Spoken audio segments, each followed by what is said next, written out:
भारत को आज़ाद करने में सबसे बड़ा योगदान नेताजी और आईएनए का ही है।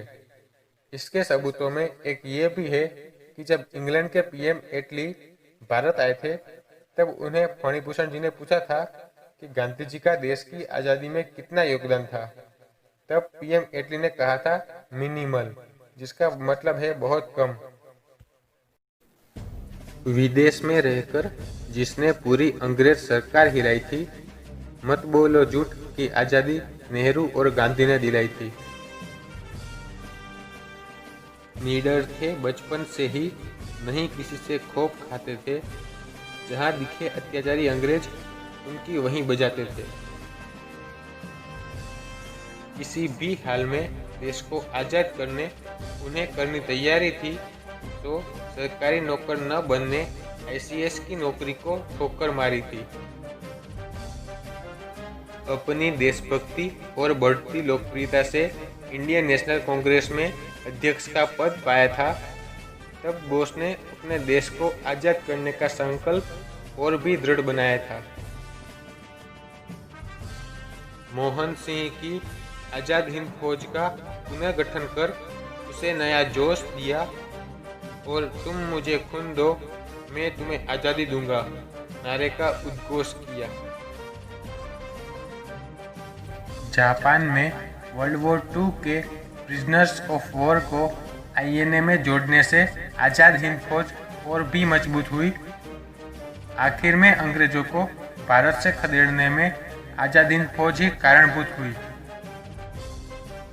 आईएनए के बढ़ते कदम देख अंग्रेज भारत छोड़ने को मजबूर हुए। भारत को गुलाम बनाए रखने के उनके सब सपने चकनाचूर हुए। जब अंग्रेजों ने आईएनए के सैनिकों को सजा देने की हिमाकत की, तब देश की सभी सेना ने ब्रिटिश सरकार से बगावत की। तभी तो उस सरकार पर भारत छोड़ने का सबसे बड़ा जो बोझ था, वो और कोई नहीं, सुभाष चंद्र बोस और उनकी आज़ाद हिंद फौज था। आईएनए के 60 में से 26,000 से ज़्यादा सैनिकों ने अपनी जान गंवाई थी।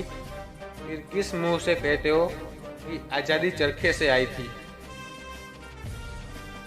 बोस भारत के लिए क्या थे, इसका मेरे देशवासियों को कब आभास होगा? उस महानायक ने कैसे अपना दम तोड़ा, इस रहस्य का कब पर्दाफाश होगा?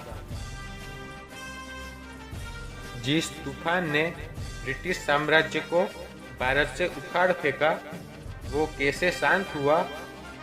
आधी दुनिया घूमकर जिसने भारत को आज़ाद करवाया, कहाँ उनका देहांत हुआ? गुमनामी बाबा को नेताजी कहने वालों, ये बताओ कि ताशकंद समझौते वाला ताशकंद मैन कौन था? शास्त्री जी भारत को किसी खास शख्स से मिलाए, इससे पहले ही उन्हें मार दिया गया, फिर भी पूरा भारत मौन था।